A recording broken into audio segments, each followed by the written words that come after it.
बिस्मिल्लाहिर्रहमानिर्रहीम।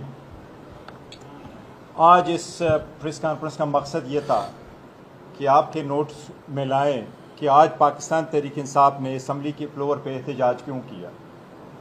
हम ये समझते हैं कि इंडिया पे, ईरान पे, इजराइल के ख़िलाफ़ आज जो पाकिस्तान की हमेशा से कोशिश रही है PTI की कि पाकिस्तान की जो फॉरेन पॉलिसी है वो यकसुई के साथ हो।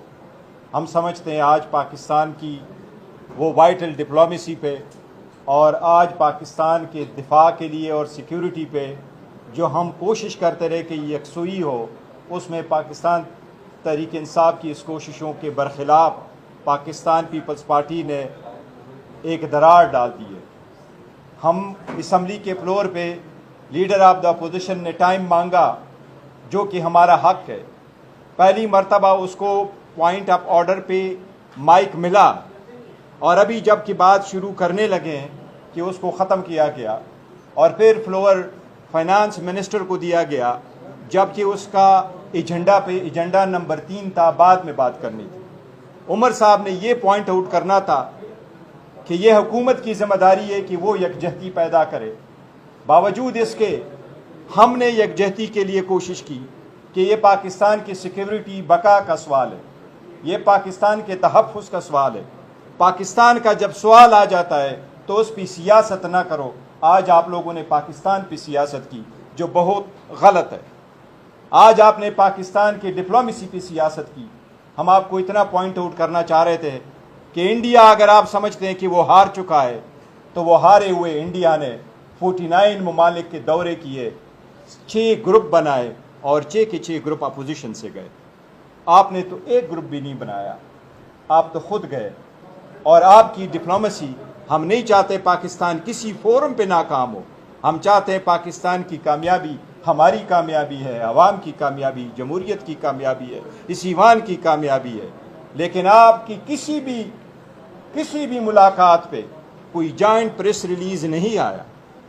जिसके साथ आप मिले उसने आपके साथ खड़े होकर के आपका प्लीज सपोर्ट नहीं किया, जो हम समझते आपकी नाकामी थी। आपने अपोजिशन का एक मेंबर साथ नहीं रखा। हम फैसला करते आपके साथ जाना है कि नहीं, और हम ये भी फैसला करते कि हम खुद जाए। लेकिन इंडिया से आपने करना था। अगर इंडिया 49 कंट्रीज के लिए 6 ग्रुप बनाते तो आप 100 ममालिक के लिए 12 ग्रुप बनाते। हम उससे ज़्यादा स्ट्रगल करते, वो हमसे 5 गुना बड़ा मुल्क है, हम ज़्यादा करते। मैं उनको एक बात याद दिलाऊं, पाकिस्तान की आज़ादी के बाद जब सबसे ज़्यादा इशू आ गया, इंटरनल डिस्टर्बेंस हुई, तो नेहरू वज़ीर आज़म था। नेहरू ने जब सबसे पहले कैबिनेट का इजलास करना था तो उसने इजलास की सदारत नहीं की। उसने लॉर्ड माउंटबेटन को कहा कि आज आप आ जाओ और मेरे कैबिनेट की आप सदारत करें। माउंटबेटन खुद हैरान हो गया कि नेहरू मुझे क्यों कहता है। उसने कहा अब आप तो मैं वाइसराय इस तरह नहीं रहूँ, आप वज़ीर आज़म हैं। उसने कहा नहीं, हम हमेशा एहतजाज करते थे आप लोगों के खिलाफ, लेकिन आज जब मैं वहाँ बैठ करके सदारत करूँगा, मैंने अपने लोगों को इकट्ठा करना है। उनके दिल में ये बात ना आए कि मैं उसको इकट्ठा करने की कोशिश करता हूँ और इनको अलग करने को कोशिश करता हूँ। मैं चाहता हूँ कि आप सदारत करें ताकि आप हमारे लोगों को इकट्ठा करें।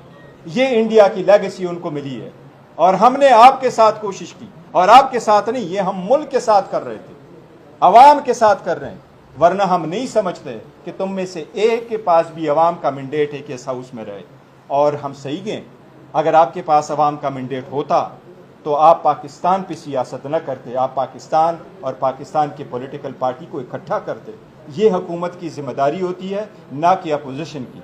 जबकि हम ये रोल प्ले करते हैं कि पाकिस्तान के लिए हम इकट्ठे हों, ईरान पे हम इकट्ठे हों, कश्मीर पे हम इकट्ठे हों। कश्मीर पे 2 मरतबा इंडिया ने कोशिश की।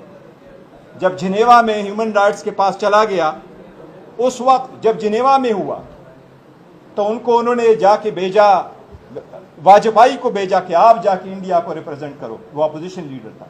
और जब वाजपेयी वज़ीर आज़म बने और इंडिया में पाकिस्तान का इशू यूएन में आ गया, तो वाजपेयी ने सोनिया गांधी को भेजा कि आप जाए, आप वहाँ रिप्रेजेंट करें। हमने इतनी बड़ी कोशिश की कि हम पाकिस्तान के लिए इकट्ठे हों। लगता है और लगता नहीं है, ये हकीकत है कि न सिर्फ ये कि आप पाकिस्तान की सालमियत इस लगता यूं ही है कि आप इवन पाकिस्तान के इस डिप्लोमेसी और पाकिस्तान के इन मेजर इशू के भी खिलाफ है। ये बड़ा अफसोस है। एक सेकंड जी, एक सेकंड जी शिराजी साहब, और उमर साहब अभी अपनी पूरी बात इंशाल्लाह ताला 3 o'clock दोबारा सेशन होगा। उमर साहब को हमने एहतजाज किया है, पीपल्स पार्टी का राइट था, उमर साहब को वो मिलना था, माइक मिलना था, उमर साहब ने ये सारी बातें करनी थी। अभी दोबारा हमें मिलेगा। ये जमहूरियत में होता है, ईवान के अंदर आप प्रोटेस्ट भी करते, एक दूसरे को सुनते भी है, लेकिन जब मुल्क की बात आती है तो आप ज़रूर इकट्ठे होते हो। लेकिन हम खड़े थे। उमर साहब इंशाल्लाह अपना पूरा व्यू असम्बली के फ्लोर पे भी देगा इंशाल्लाह ताला।